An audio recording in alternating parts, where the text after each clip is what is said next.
নামের ছোট্ট একটি গ্রামে জন্ম নেয় দুই অনাথ শিশু, আস্থা আর ইউনো।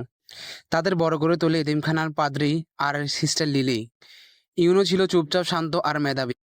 আর আস্থা ছিল চঞ্চল, আবেগী আর সব সময় চিৎকার করে বলতো, আমি উইজার্ড কিং হব। সবাই হাসতো, কারণ ওর মধ্যে কোনো জাদু নেই, এক ফোঁটাও না।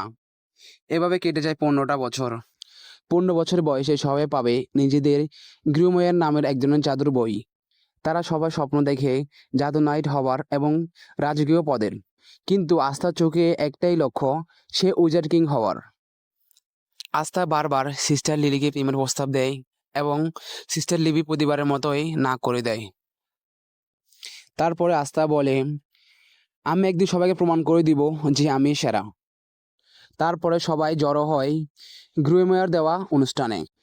রাজপুত্র, সাধারণ ছেলেমেয়েরা সবাই একে একে পায় তাদের গ্রিমওয়্যার।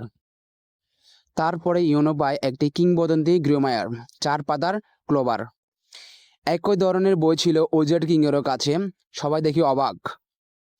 তারপরে যখন আস্থার সময় আসলো, তখন তার সামনে কিছু আসে না। তা দেখে সবাই হাসে, বলে জাদুহীন ছেলেরা কিছু পাবে না। সন্ধ্যায় ইউনোর উপর হামলা চালায় এক দুষ্ট জাদুকর রেপচি। ও চায় ইউনোর গ্রিমওয়্যার। ইউনো চেষ্টা করে রেপচি থেকে পালিয়ে যাওয়ার জন্য, কিন্তু সে ধরা পড়ে যায়। ঠিক তখনই ছুটে আসে আস্থা। জাদু নেই, তবুও রুখে দাঁড়ায়। তাকে মাটিতে ফেলে দেওয়া হয়। তখন রেপসি হেসে হেসে বলে, তুই কি করবি, তোর তো কিছুই নেই।